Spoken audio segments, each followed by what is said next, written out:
I'm joined by a face very well known to those of you who are familiar with LifeSite, Bishop Athanasius Schneider. Bishop Athanasius, thank you so much for joining me.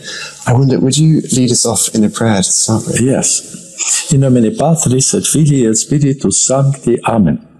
Ave Maria, gratia plena, Dominus tecum, benedicta tui mulieribus, et benedictus fructus ventris tui, Iesus.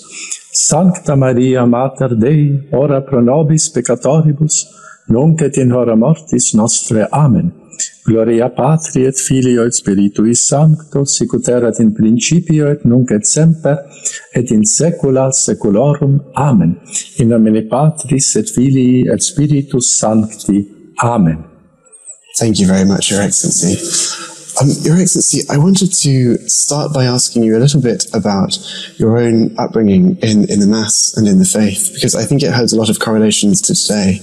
You've mentioned previously how when you were younger, you would have priests coming in secret to the house to say Mass in secret and to give you the sacraments in secret.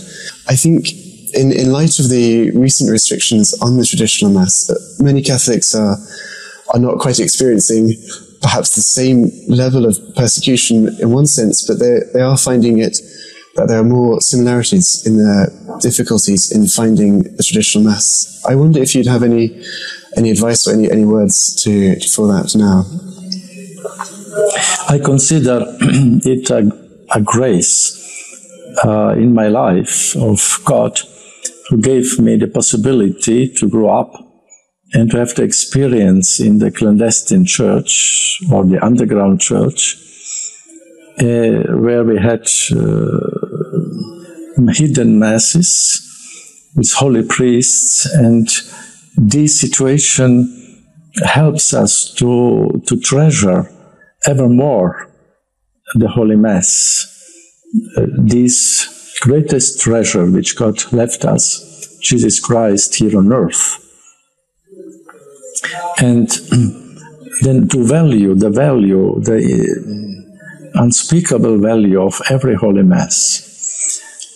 And now, as you mentioned, we are in a situation very rare in the history of the Church, where faithful Catholics are not more persecuted by the enemies of the Church from outside, but are in some way marginalized and restricted and despised because of the only one reason, that they want to be faithful to the form of the Holy Mass which their fathers and grandfathers, ancestors celebrated and participated in.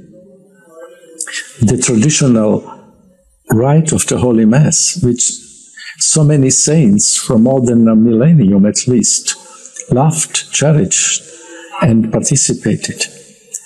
And now they are forced in some way to do long trips to find this venerable form of the Holy Mass of the saints, or to celebrate some priests in a kind of semi-clandestine form. But I would like to encourage all the faithful and the priests, please remain faithful to the venerable Mass of the saints of the millennium, old venerable form of the Mass of your ancestors, of those who brought you the faith. Let us say, since you are from England, the Holy Mass, the first Holy Mass, which was brought and celebrated by St. Augustine, the Apostle of England, and St. Gregory the Great, the Pope, it was the Holy Mass, basically the same, which we are now calling the Traditional Mass. But there was no substantial changes since Pope Gregory the Great. It is proven by documents.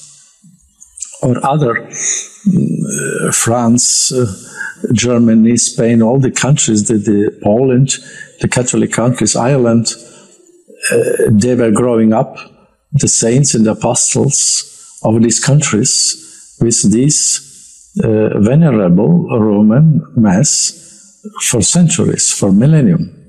And therefore we cannot simply abandon this.